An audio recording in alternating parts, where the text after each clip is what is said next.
সব জায়গায় দুর্নীতি। অযোগ্যরা জায়গা পেয়েছে, যোগ্যরা বঞ্চিত হয়েছে। গতকালকেও যোগ্যরা বঞ্চিত হয়েছে, অযোগ্যরা জায়গা পেয়েছে।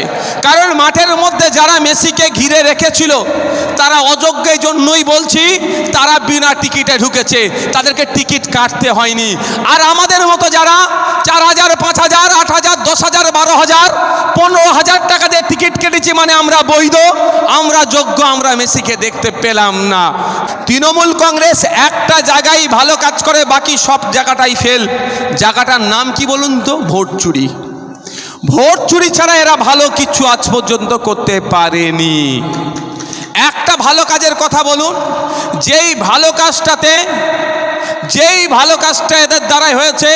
গতকালকে কি ভয়ঙ্কর ঘটনা ঘটেছে দেখেছেন যুব ভারতী স্টেডিয়ামের মধ্যে। তারপরেও দেখছি শ্রী রাম ঠাকুরের নামে স্লোগান দিয়ে তাণ্ডব চালিয়েছে।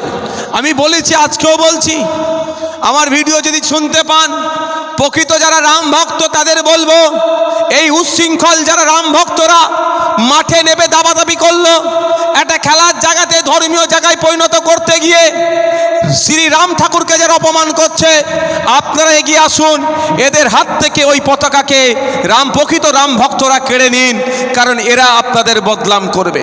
ঠিক যেভাবে মুসলিম সম্প্রদায়ের স্কলাররা এগিয়ে আসে, যারা সমাজে অশ্লীল কাজকর্ম করে তাদের সাথে ইসলাম ধর্ম সম্পর্কে যেমন বার্তা দেয়, তাদের সাথে ইসলামের কোনো সম্পর্ক নেই বলে দৃঢ় কণ্ঠে যেভাবে বলে, এগিয়ে আসতে হবে প্রকৃত যারা রাম ঠাকুর ভক্ত তাদেরকে। কারণ যেটা গতকালকে দেখলাম, এটা সমীচীন নয়, শোভনীয় নয়। ওটা একটা খেলার মাঠ। হ্যাঁ, তৃণমূল কংগ্রেসের মন্ত্রীরা নিজেদেরকে সবার ঊর্ধ্বে মনে করে।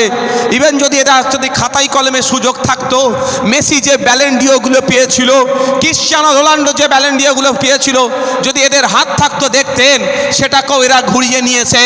অরূপ বিশ্বাস, সুজিত বোস, মমতা ব্যানার্জি, অভিষেক ব্যানার্জিকে ব্যালেন্ডিওটা এরাই দিয়ে দিত। সেই জায়গা পর্যন্ত এদের কলকাঠি নাড়ার জায়গা নাই বলে এরা পাচ্ছে না। যদি পারতো ওটাও করে নিত এরা। ডাকছে প্রসঙ্গে যাচ্ছি না। এরা একটা জায়গায় ভালো কাজ করে, তৃণমূল কংগ্রেস একটা জায়গায় ভালো কাজ করে, বাকি সব জায়গাটাই ফেল। জায়গাটার নাম কি বলুন তো? ভোট চুরি। ভোট চুরি ছাড়া এরা ভালো কিছু আজ পর্যন্ত করতে পারেনি। একটা ভালো কাজের কথা বলুন, যেই ভালো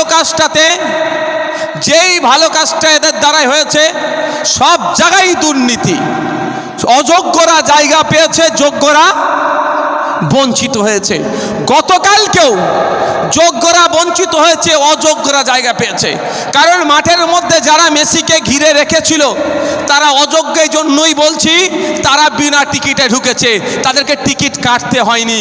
আর আমাদের মতো যারা 4,000, 5,000, 8,000, 10,000, 12,000, 15,000 টাকা দিয়ে টিকিট কেটেছি, মানে আমরা বৈধ, আমরা যোগ্য, আমরা মেসিকে দেখতে পেলাম না। তাই বন্ধুগণ, আমার বলার এটাই বক্তব্য যে তৃণমূল কংগ্রেসের দ্বারা শুধু ভোট চুরি ছাড়া কোনো জিনিস ওরা ভালো করে করতে পারেনি, আগামী দিনও ওরা পারবে না। তাই এদের হাত থেকে বাংলাকে মুক্তি দিতে হবে। আর এই পশ্চিম বাংলাতে বিজেপিকে যারা নিয়ে এসেছে তৃণমূল, এই শক্তি দুটোকেই বাংলা থেকে আগামী নির্বাচন আসছে, আমরা কি করব? গঙ্গাতে আমরা গণতান্ত্রিক প্রক্রিয়ায় বিসর্জন দেব। আপনারা অবাক হবেন, আজকে যেভাবে ধর্মীয় উন্মাদনা ছড়াচ্ছে বিজেপি, সেই উন্মাদনাতে তৃণমূল কংগ্রেস যেভাবে অক্সিজেন দিচ্ছে, এটা অত্যন্ত পরিতাপের বিষয়।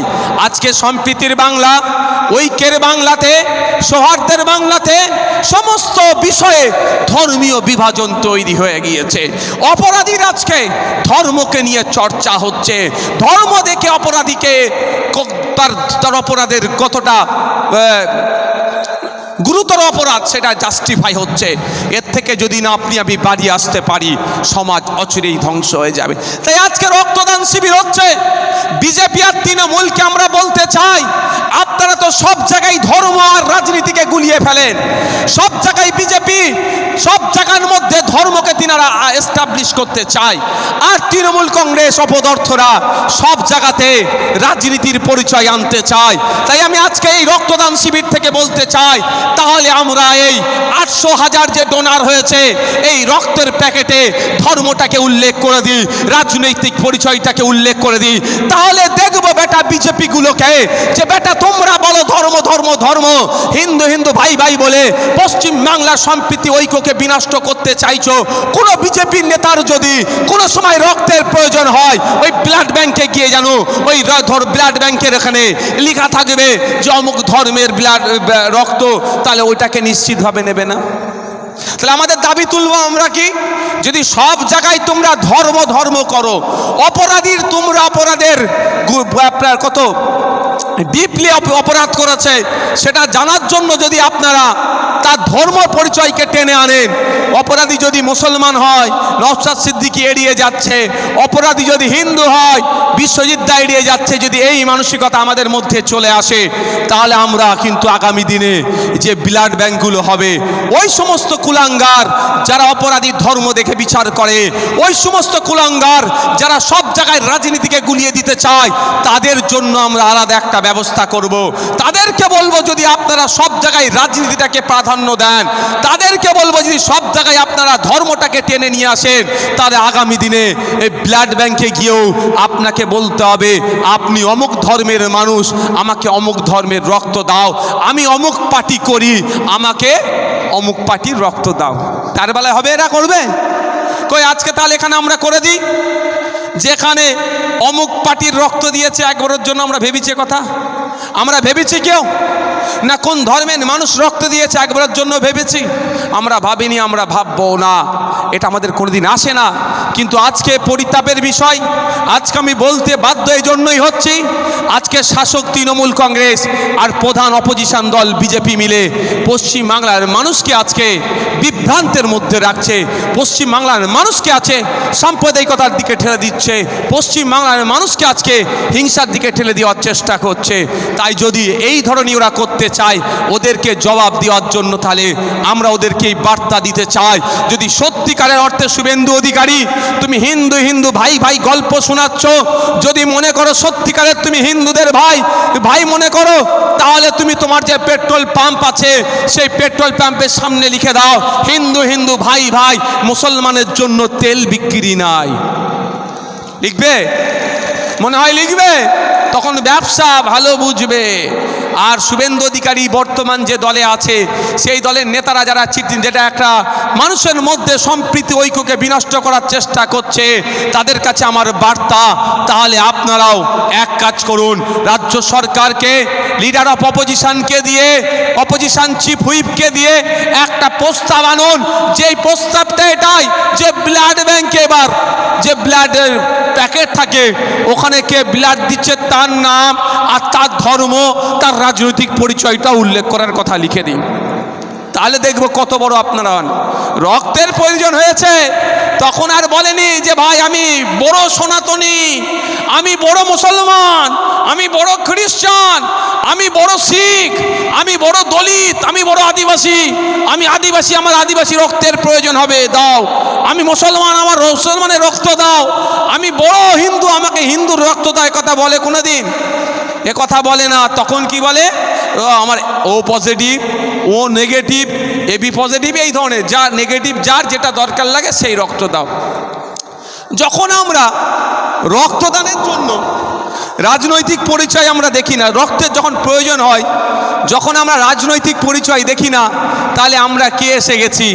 রক্তদান শিবির কি আমরা কোনো তকমা দেওয়ার, ভুলণ্ডিত করার অপচেষ্টা? তাই বন্ধুগণ, আপনাকে আমাকে সজাগ থাকতে হবে। আপনি আমি সমাজকে পরিচালনা করব, আপনি আমি সমাজকে এগিয়ে নিয়ে যাব। আপনি আমি যদি পিছিয়ে যাই তাহলে আপনি আমি অচিরেই ধ্বংস হয়ে যাব। বারবার আমি আপনার আমার জন্য বিধানসভায় আওয়াজ তুলেছি, এই মাটিতে এসেছি, পোলেরহাট এসেছি। আপনাদের জেনে রাখা দরকার, তৃণমূল কংগ্রেস তো আমার সাথে রাজনৈতিকভাবে পেরে উঠতে পারছে না, আরও অনেক রাজনৈতিক দল আমার সাথে রাজনৈতিকভাবে পেরে উঠতে পারছে না বলে আমার নামে তারা মিথ্যাচার করছে। বিধায়ক কি করেছে না করেছে, কটা বাজে গো? আমি আপনাদের বলি, আমি অনেক দিন ধরে এই দাবিটা তুলছি, কদিন আগে আবার জোরালো দাবি উঠেছে বিধানসভার টিভি চালানো হোক, বিধানসভায় লাইভ টেলিকাস্ট করা হোক, লাইভ স্ট্রিমিং করা হোক। বিধানসভার মধ্যে নির্বাচিত জনপ্রতিনিধিরা speaker sir, deputy speaker sir কটা টাইমটা বলো না রে ভাই, তাহলে কটা বাজে দেখো, তাহলে এসে বলে যাবে তো আজান কটায়।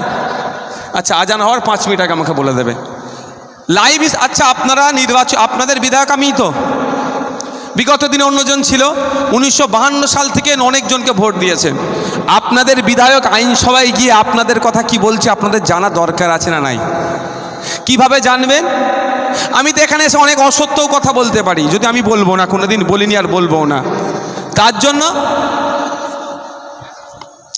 জন্য আপনাদের কি করতে হবে? লাইভ যদি টিভি চলে বিধানসভাতে, তাহলে সব দুধকে দুধ পানিকে পানি হয়ে যাবে, কিন্তু চালাচ্ছে না। তারপরেও আমি বলি, আমি আপনাদের জন্য বিধানসভায় এই পোলেরহাটের মানুষের কথা একটু বলি। কি বলেছি আপনারা জানেন, পাওয়ার গিল্ডের এখানে ইতিহাস নতুন করে বলতে লাগবে না। কি ক্ষয়ক্ষতি হয়েছে, তার পরিবর্তে একটা এগ্রিমেন্ট হয়েছে। আন্দোলন করেছেন, আন্দোলন করে বিশেষ করে জমি কমিটির বিশেষ ভূমিকা ছিল, অস্বীকার করার এখানে কোনো জায়গা নাই। একটা এগ্রিমেন্ট হয়েছিল, এগ্রিমেন্টের মধ্যে কয়েকটি প্রতিশ্রুতি পালন হয়েছে, কয়েকটা ইনকমপ্লিট আছে। তার মধ্যে একটা গুরুত্বপূর্ণ বিষয় ছিল কি করা, হিমঘর নিয়ে বারবার আমি প্রশ্ন তুলেছি।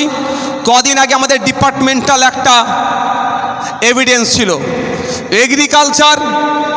Agricultural marketing, horticulture, food processing industry নিয়ে আমাদের একটা স্ট্যান্ডিং কমিটি আছে। সেই স্ট্যান্ডিং কমিটির অফিসাররা এসেছিলেন, আইএস অফিসাররা এসেছিলেন, বিসিএস অফিসাররা এসেছিলেন। আমি আবার নতুন করে তাদেরকে প্রশ্ন করলাম যে আমাদের কাছে যতটুকু খবর আছে এখনো পর্যন্ত পাবলিকের জন্য উন্মুক্ত করা হয়নি হিমঘরটি, কাজ চলছে, অস্বীকার করার কোনো জায়গা নাই। আমি প্রশ্ন করলাম তাদের কাছে জানতে চেয়েছি অ্যাজ এ বিধায়ক, ভাঙড়ের বিধায়ক হিসাবে। পোলেরহাটের মানুষেরও ভোট আমি পেয়েছি, না ভোট পেলেও পোলেরহাটের মানুষেরও আমি বিধায়ক। তাদের স্বার্থের কথা ভেবে, ভাঙড়ের চাষিদের কথা ভেবে আবার সেখানে প্রশ্ন উত্থাপন করলাম যে আমাদেরকে টাইম বলা হোক, ডেট বলা হোক, কবে থেকে হিমঘরটি সাধারণ মানুষের জন্য উন্মুক্ত করা হবে, সাধারণ মানুষ তাদের সবজিগুলো ওখানে সংরক্ষণ করতে পারবে। যিনি অফিসার যারা ছিলেন তারা পয়েন্টকে নোট ডাউন করেছেন, তারা এখনও ডেট দিতে পারেনি, আমাদেরকে তারা জানিয়ে দেবে বলেছে। কিন্তু প্রশ্ন এটা আমার, কেন এত ধীর গতিতে হবে? প্রশ্ন এটা আমার, অনেক উন্নয়নের গল্প শোনাচ্ছে, এটা আসল কাজটা কেন হবে না? আমি বারবার ভাঙড়ের কৃষকদের জন্য, ভাঙড়ের ছাত্র যুবদের জন্য, ভাঙড়ের ওলা উবেরের ড্রাইভারদের জন্য, ভাঙড়ের লরির ড্রাইভারদের জন্য, ভাঙড়ের লেদার কমপ্লেক্সের জন্য, ভাঙড়ের মানুষের জন্য শিক্ষা, স্বাস্থ্য, কর্মসংস্থান নিয়ে বারবার সোচ্চার হয়েছে। আর আমি আগেও বলেছি, আজকেও বলছি, আজকে ভাঙড়ের মানুষরা আমাকে ভোট দিয়ে শুধু ভাঙড়ের বিধায়ক নয়, রাজ্যের মানুষের বিধায়ক বানিয়ে দিয়েছে।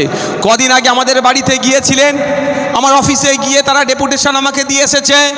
এনএসকিউএফের টিচারদের দুরবস্থার কথা, সমগ্র রাজ্যে তাদের যে দুরবস্থা তার কথা বলেছেন। পঞ্চায়েতের যারা ট্যাক্স কালেক্টর তাদের আজকে দুরবস্থার কথা বলছেন।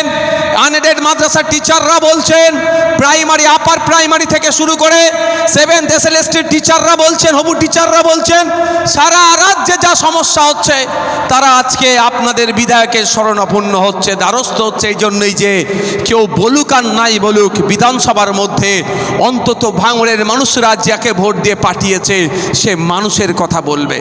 এই জন্যই শাসকের ভয় লাগছে, শাসক ভয় পাচ্ছে, আমাকে আটকানোর চেষ্টা করছে, আমার নামে মিথ্যাচার করছে। আমি আপনাদের এখানে বলে যাই, মিথ্যাচার দুটো বিষয়ে করছে, মানে মানুষকে ভুল বোঝাচ্ছে, তাছাড়া আর কোনো লাইন নাই। প্রথম কথা কি বলছেন যে 3 আইএসএ ভোট দিয়ে বিজেপির সুবিধা করে দেবে। আইএসএফ ভোট দিলে নাকি ভোট দিলে বিজেপি নাকি চলে আসবে, এ কথা বুঝাচ্ছ তো? ভাঙড়ের মানুষ, ভাঙড়ে কি এটা সত্য প্রমাণ হয়েছে না মিথ্যে প্রমাণ হয়েছে? মিথ্যে প্রমাণ হচ্ছে, কারণ ভাঙড়ের মানুষ সবাই আইএসএফ, ম্যাক্সিমাম আইএসএফকে ভোট দিয়েছে। তো যেখানকার মানুষ ম্যাক্সিমাম আইএসএফকে ভোট দেবে সেখানে তৃণমূল বিজেমূল হারবে।